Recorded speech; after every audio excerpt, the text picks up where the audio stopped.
오늘 말씀은 사도행전 20장 17절에서 38절입니다.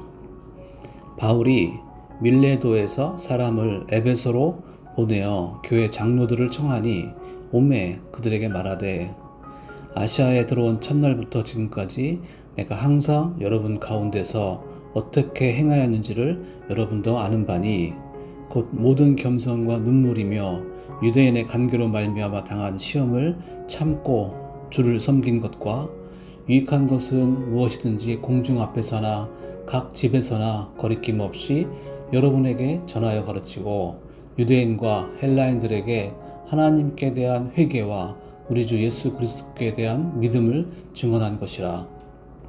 보라, 이제 나는 성령에 매여 예루살렘으로 가는데 거기서 무슨 일을 당하는지 알지 못하노라. 오직 성령이 각 성에서 내게 증언하여 결박과 환난이 나를 기다린다 하시나 내가 달려갈 길과 주 예수께 받은 사명 곧 하나님의 은혜의 복음을 증언하는 일을 마치려 하면은 나의 생명조차 조금도 귀한 것으로 여기지 아니하노라. 보라, 내가 여러분 중에 왕래하며 하나님의 나라를 전파하였으나 이제는 여러분이 다 내 얼굴을 다시 보지 못할 줄 아노라.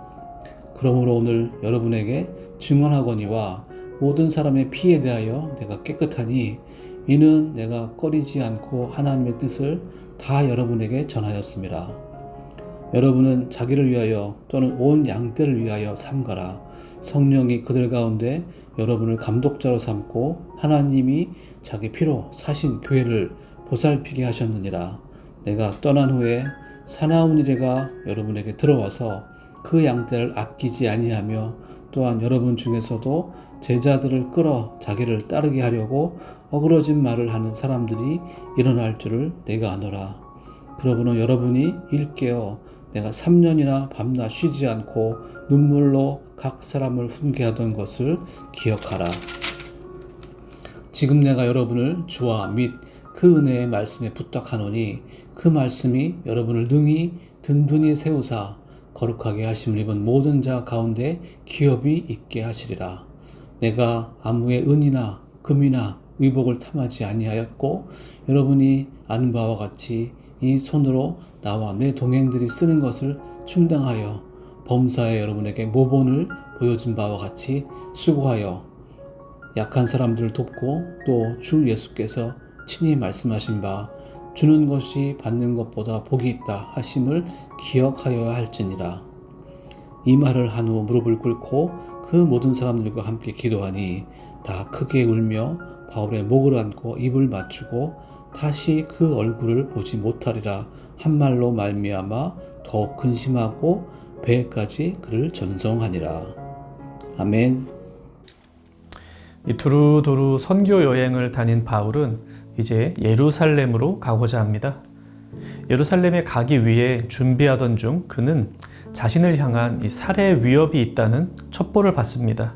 그래서 돌고 돌아서 밀레도라는 지역으로 왔습니다. 그는 여기서 다시 예루살렘으로 가려 합니다. 바울은 예루살렘에 가면 자신이 죽게 될 수 있다고 생각합니다. 그래서 이 마지막이 될지도 모른다는 생각으로 에베소 교회의 장로들과 목자들을 불러 그들에게 당부를 합니다. 그것이 오늘 본문의 내용입니다. 22절에 보면 바울은 성령 하나님께서 예루살렘으로 자신을 보내신다고 말하면서도 거기서 나쁜 일을 당할 것으로 예상합니다. 유대인들 중에는 바울을 죽이고자 하는 이들이 꽤나 많이 있었습니다. 그들은 바울이 전하는 예수의 복음이 더 이상 퍼지는 것을 보고 싶지 않았습니다. 그래서 바울에게 테러를 가하기도 하고 지금은 바울을 죽이고자 합니다.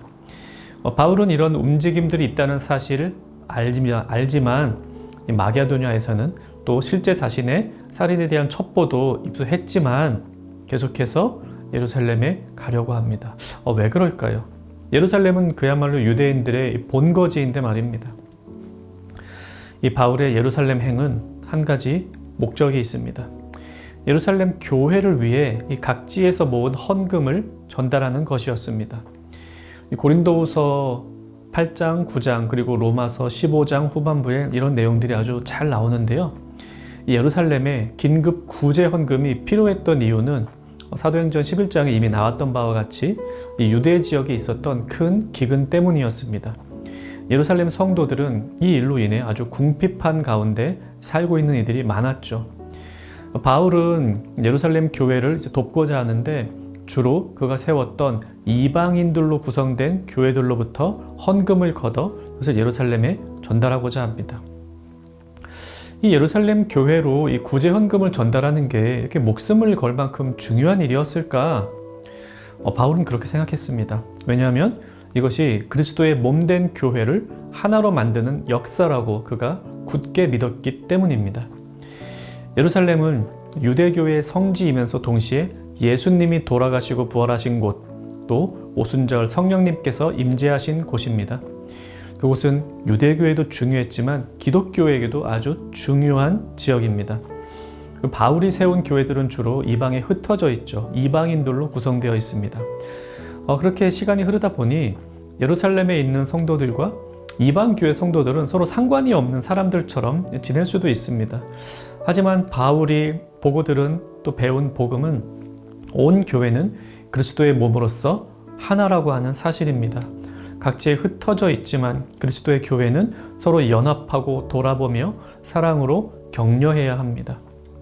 이방인 교회들이 자신과 전혀 상관도 없는 예루살렘 교회를 위해 드리는 이 헌금이야말로 교회가 진정 하나라는 것을 보여주는 중요한 사건입니다.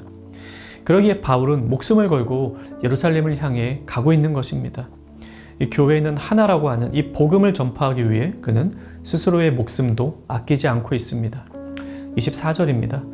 내가 달려갈 길과 주 예수께 받은 사명 곧 하나님의 은혜의 복음을 증언하는 일을 마치려 하면은 나의 생명조차 조금도 귀한 것으로 여기지 아니하노라.